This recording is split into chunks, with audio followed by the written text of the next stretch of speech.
అందరికీ నమస్కారము. Test identification parade సాక్ష్య సేకరణలో పోలీస్ వారు సేకరించే సాక్ష్యం ఇది కూడా ఐడెంటిఫికేషన్ పరేడ్ అంటే ఏంటంటే గుర్తింపు పరీక్షా ప్రదర్శనం అన్నమాట. ఈ విషయం ఎప్పుడు ఉత్పన్నమైందంటే ఒక నేరం జరిగినప్పుడు ఆ నేరంలో పాల్గొన్న వ్యక్తి అంటే నేరస్తుడు పరిచయం ఉన్నప్పుడు అయితే సాక్షులు గాని బాధితులు గాని ఆ వ్యక్తి పేరు చెప్తారని అప్పుడు అవసరం ఉండదు. కానీ ఎవరైతే నేరస్తులు దొంగతనం చేసినారో లేదా బలవంతంగా వైలెన్స్ మెథడ్ లో అతనిపై దాడి చేసినప్పుడు ఆ బాధితులు గాని లేకుంటే ఎవరైనా సూచన సాక్షులు ఉంటే ఆ నేరస్తుడు ఎవడో తెలియదు. కానీ ఆ నేరస్తుడిని మాత్రం గుర్తుపడతారు చూస్తే. ఎట్లా?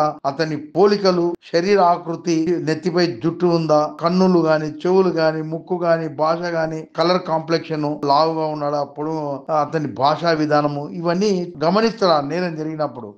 మరలా ఆ వ్యక్తిని చూస్తే నేను ఇప్పుడు చెప్పిన ఏవైనా కొన్ని ఈ యొక్క గుర్తింపుకు సంబంధించిన విషయాలు ఆ వ్యక్తికి చూసి గుర్తుపట్టగలుగుతానని చెప్తాడు. మనం వాళ్ళు ఇచ్చిన దరఖాస్తులో అంటే బాధితుడు ఇచ్చిన దరఖాస్తులో ఈ యొక్క ఐడెంటిఫికేషన్ సంబంధించిన విషయాలు చెప్పొచ్చు.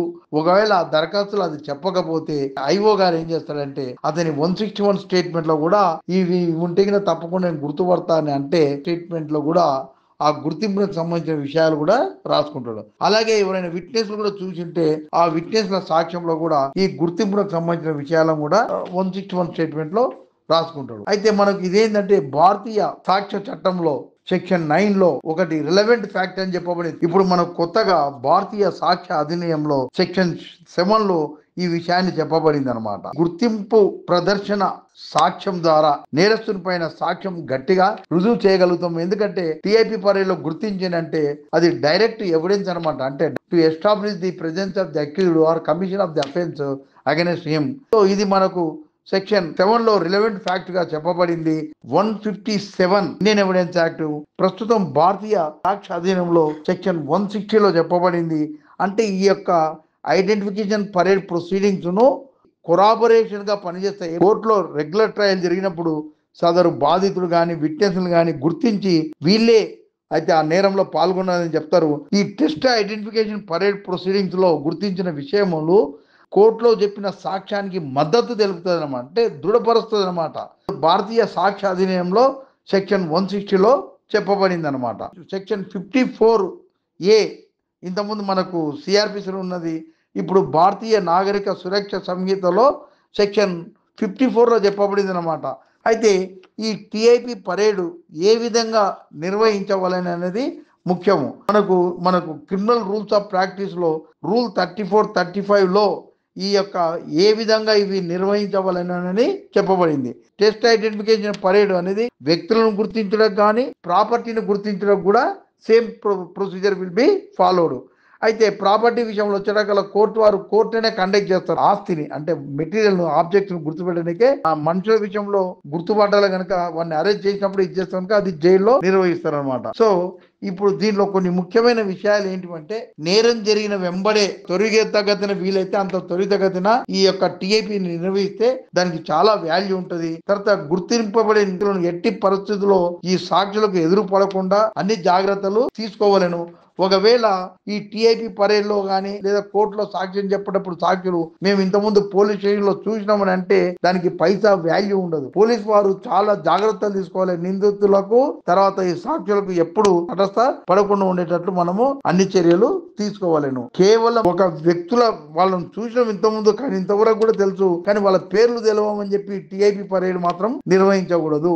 దొంగతనము, రాబరీ, డెకాయిటీ, మర్డర్ కేసుల్లో ఇలాంటి సీరియస్ కేసుల్లో నేరస్తుడు తెలియనప్పుడు ఈ యొక్క ఐడెంటిఫికేషన్ ద్వారా చూస్తే గుర్తుపడతామని తద్వారా మనం ఈ యొక్క ఐడెంటిఫికేషన్ సంబంధించిన విషయాలను గుర్తించడం జరుగుతుంది అనమాట. తర్వాత ఒకరికంటే ఎక్కువ సాక్షులు ఉన్నప్పుడు టిఐపి పరేడ్ లో ఒక సాక్షి ఇంకో సాక్షిని కలవకుండా టిఐపి పరేడ్ ప్రదర్శన కాడ అతను పోయి చూసిన తర్వాత చెప్పిందంతా ప్రొసీడింగ్స్ రాసుకుంటాడు మేజిస్ట్రేట్ గారు. అతని మళ్ళీ ఈ విట్నెస్ లకు కలవకుండా బయటకు పంపాలి. అయితే ఈ టిఐపి పరేడ్ లో ఎప్పుడు non suspects with the accused or suspect నిలబెట్టినప్పుడు అందరికి సిమిలర్ గా పోలికలు ఉండేటట్లు చూడాలి. అంటే ఎత్తు విషయంలో కానీ కలర్ కాంప్లెక్స్ లో కానీ ఇంకా ఏదైనా ఫేస్ సిమిలారిటీస్ కానీ అలాంటి వాళ్ళనే ఎన్నుకోవాలి. వాడు నేరతో పొడు ఉంటే పొట్టోని ఎన్నుకోకూడదు. అదే హైట్ లెవెల్ దాదాపుగా సాధ్యమైనంత వరకు అంతా ఒక రకంగా ఉంటుందో ఎన్నుకుంటే బాగుంటది. ఆ విధంగా చేసినప్పుడు దానికి వాల్యూ ఎక్కువ ఉంటుంది అన్నమాట. తర్వాత ఒక సాక్షి వచ్చి ఒకటే నేరస్తుని గుర్తుపడతాడు. తర్వాత ఇంకో సాక్షి వచ్చి ఇంకొక వ్యక్తిని నాన్ సస్పెక్ట్ ను గుర్తుపడతాడు. అప్పుడు బెనిఫిట్ ఆఫ్ డౌట్ అన్నమాట. అరే ఇద్దరు ఐ విట్నెస్ చూసిండ్రు, వాళ్ళు పోలికలు చెప్పిన చూస్తే గుర్తుపడతామన్నారు, కానీ టెస్ట్ ఐడెంటిఫికేషన్ పరేడ్ లో ఒక సాక్షి వచ్చి ఒకరిని గుర్తుపట్టిండు, ఇంకో సాక్షి వచ్చి నాన్ సస్పెక్ట్ ను గుర్తుపట్టినప్పుడు అప్పుడు బెనిఫిట్ ఆఫ్ డౌట్ కింద కోర్టు ఏ విధంగా పరిగణించవాలనేది ఆ పద్ధతి ప్రకారమే పరిగణిస్తారన్నమాట.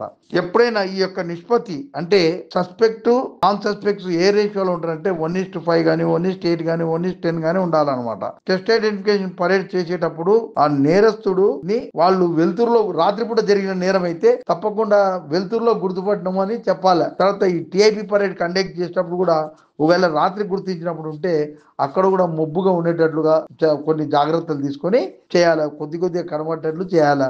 ఎందుకంటే అక్కడ ఉన్న సేమ్ సిచ్యువేషన్ మనం ఇక్కడ క్రియేట్ చేయాలన్నమాట. ఇప్పుడు సెక్షన్ 291A అని ఉంది.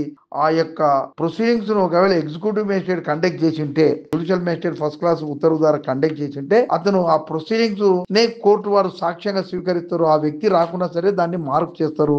కానీ ఇప్పుడు మనకు అన్ని విషయాల్లో జ్యుడిషియల్ మేజిస్ట్రేట్ ఫస్ట్ క్లాస్ వారే ఈ యొక్క టిఐపి పరేడ్ ను నిర్వహిస్తున్నారు. ఎగ్జిక్యూటివ్ మేజిస్ట్రేట్ కి ఎప్పుడు వాళ్ళు ఉత్తర్వు ఇస్తలేరు. మనకు ఆ సౌలభ్యం ఉంది కానీ దాన్ని ఎవరు ఉపయోగించుకోవడం లేదు. పరీక్ష అయిపోయిన తర్వాత మేజిస్ట్రేట్ వారు అన్ని జాగ్రత్తలు తీసుకొని ఒక ధృవీకరణ సర్టిఫికేషన్ కూడా రాస్తాడు. అన్ని జాగ్రత్తలు తీసుకొని ఈ యొక్క టెస్ట్ ఐడెంటిఫికేషన్ పరేడ్ నిర్వహించమని చెప్తారు. సో ఇంతటితో టిఐపి పరేడ్ కి సంబంధించిన సాక్ష్యాన్ని ముగిస్తున్నాను.